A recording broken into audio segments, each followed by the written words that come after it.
Hello, I'm Roger Mckinlay. I'm the Challenge Director responsible for our government funding initiatives into quantum computing in the UK, which is part of our Industrial Strategy Challenge Fund. And we've been running a program in the UK now for many years. And let me tell you what we've been doing and more importantly, tell you what our future plans are. So, what have the Romans ever done for us? The famous Monty Python question. The answer is a lot in terms of quantum. It may not be quantum computing, but lasers, the clocks we use in navigation, medical imaging, cameras all rely on quantum effects to some extent. And we've got some new projects underway as well using superposition and entanglement, quantum 2.0, if you like, in secure communications. We have two projects. That's what the red text is. One with quantum key distribution down fiber, another with quantum key distribution by satellite. And we've also got gravity sensing. This is looking at the construction industry and the ability to do buried services surveys using quantum gravity detection. That'll show utilities or obstacles or hazards or voids which might affect a construction project. If it's something like a railway, that's a lot of foundation and a lot of ground to survey.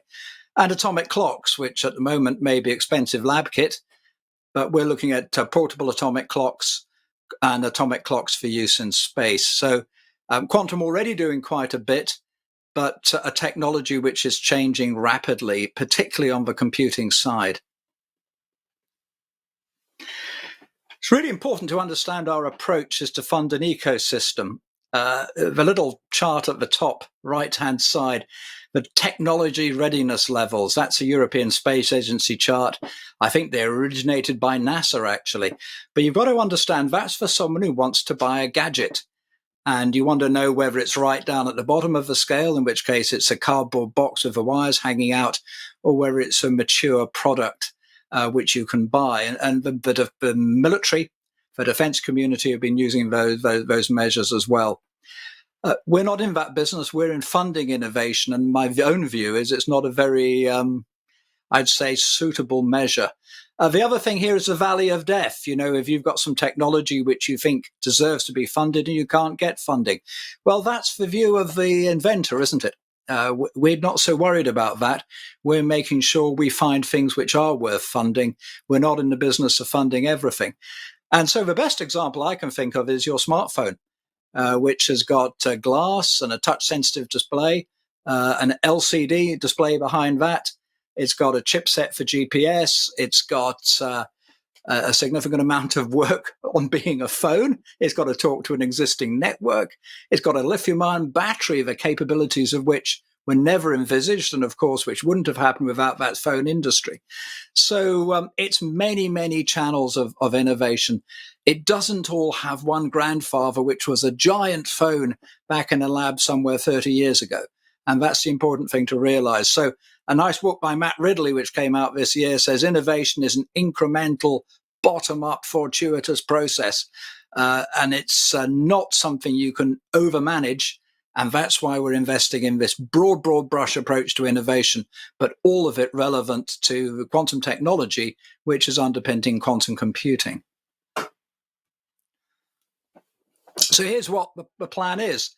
We have a program. We say it's £1 billion. That's very convenient over 10 years. And we're about halfway through. And that big blue section you can see there is actually what's been running for 4 or 5 years now. Quantum technology hubs. We have 4 of them in computing, sensing, communications and imaging. And they've been working with industry. So here the government money goes to the university hub and the hubs engage with industry. And at the start of this year, we really stepped up the pace on the industrial funding, which is exactly the opposite in the sense that it is us funding industry to work with universities. And those projects have a different flavor from the university-funded projects. And their consortia is collaborative R&D, and it's significant projects of probably up to about 10 million in terms of size in some cases. The other sections there are what else we're doing. Some infrastructure, some buildings, a quality metrology institute, a quantum metrology institute at National Physical Labs. There's some demonstrator programs. We had many of those in the early days of the program with our defense science labs. and something I'll come on to, which is a National Quantum Computing Centre. But it's not just about the science, it's also about the skills. And so we've been running for the past 5 years centres for doctoral training, and we're looking at other skills initiatives as well. Now, these land in a much broader landscape. They land in a broad landscape of bigger projects of higher risk, like moonshots and missions. Many governments are looking at those. ARPA or DARPA-style projects. The investment into fundamental science has still got to go on. But our program, I can see evolving in that infrastructure and facilities and demonstration and really important procurement, government as a customer of some of the bits, is actually going to grow in proportion to the other slices. So a good balanced program in the future, I think, is looking at funding universities work with industry, industry to work with universities, and then addressing the infrastructure and procurement side as well. A real mixed ecosystem of funding for a mixed ecosystem of technology. The portfolio at the moment, so these are all projects we've launched this year under COVID lockdown.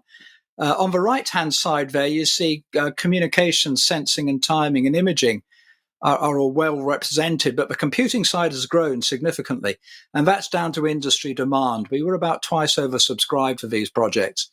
Plus a new section we call components or supporting technology, which is looking at fabrication and scale up.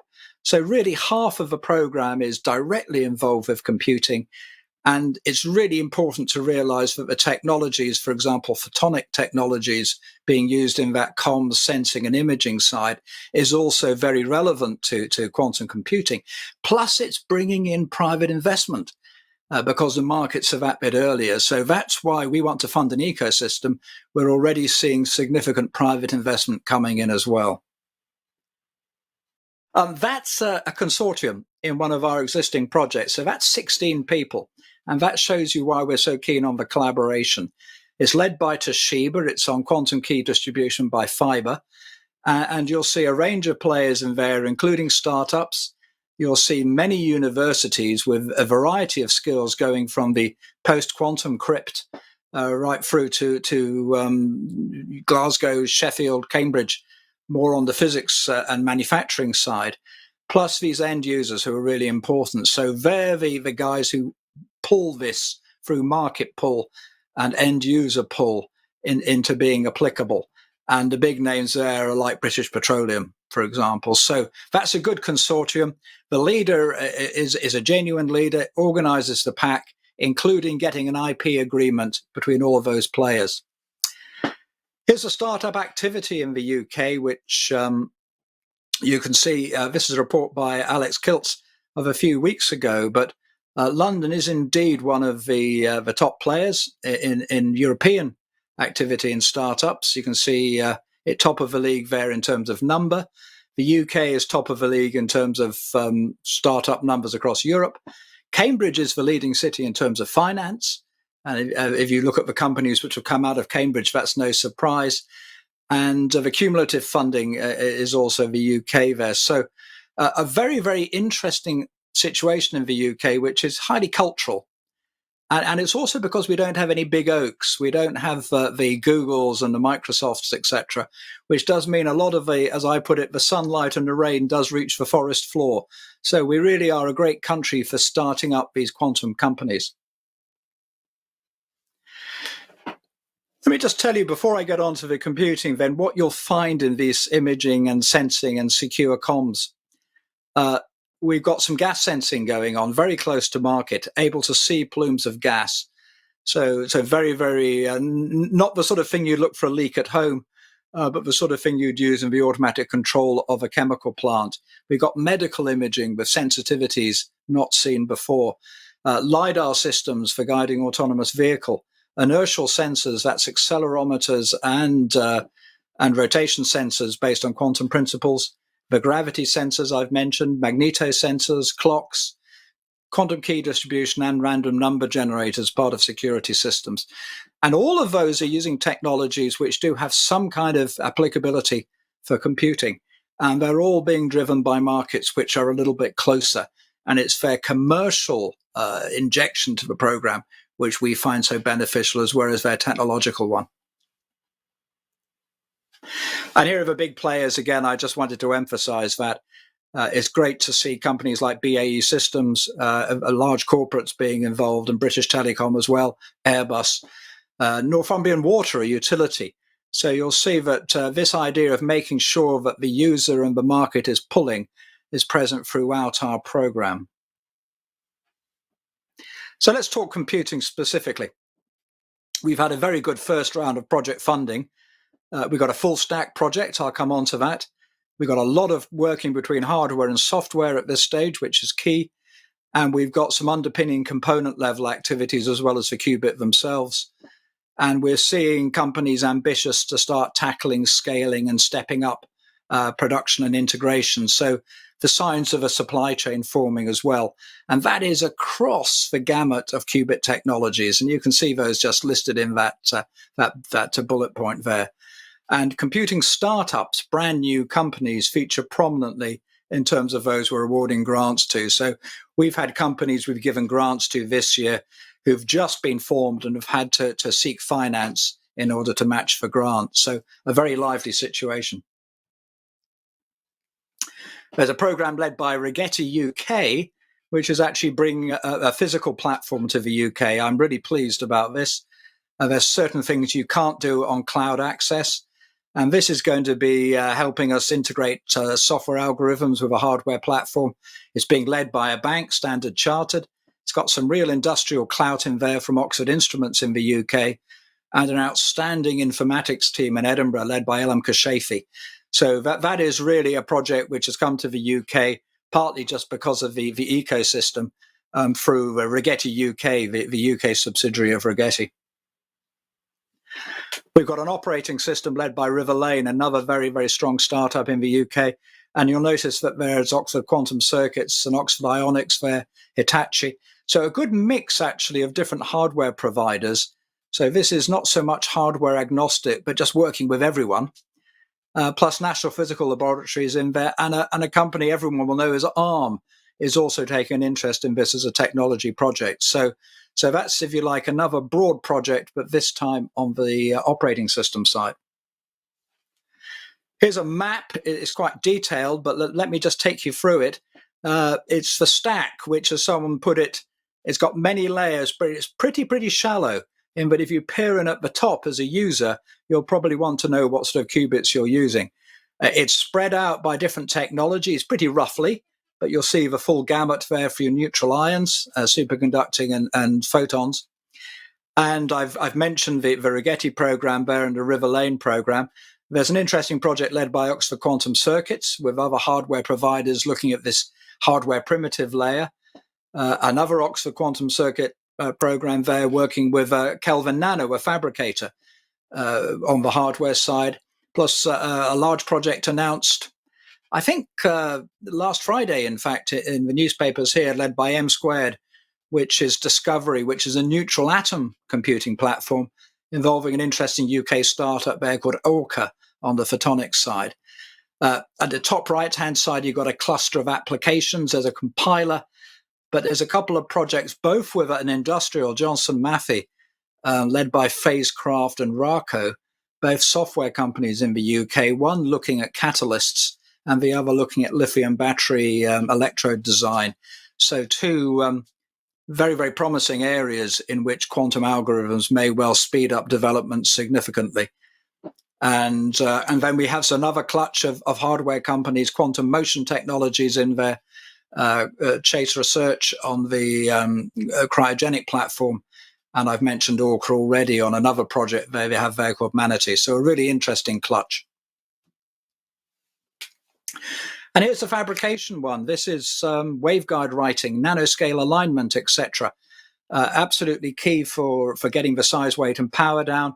The University of Southampton are very strong in this area, but just look at everyone else who's involved. A great lineup of small companies, plus the Fraunhofer, the photonic Fraunhofer at Strathclyde University. So Q Assemble rather is a very strong project addressing scale up, as is the next one, which is actually called Q Foundry, and it's even more specific. It's looking at VCSELs, vertical cavity surface emitting lasers, and which will have a key part to play in any photonic-based platform. And it's really looking at the single photon detectors and sources, which are going to be underpinning technologies in the future. Toshiba involved in that. In fact, Toshiba in the UK has already announced its intention to start manufacturing quantum components on the single photon source and detector side. So we're pleased to see a major industrial already thinking about the manufacturing scale-up phase. So back to this quantum ecosystem, then, it's really important to realize it's on the foundation of a really, really strong quantum science and broad technology program, that 1 billion program. We've announced a 93 million program to get this center started, and it's already got a gift, just as our industrial programs had, of many, many companies who've already been working on our program. So that's 300 companies in the network from the Quantum Hub, and a significant number of startups in there. So strong industrial relations.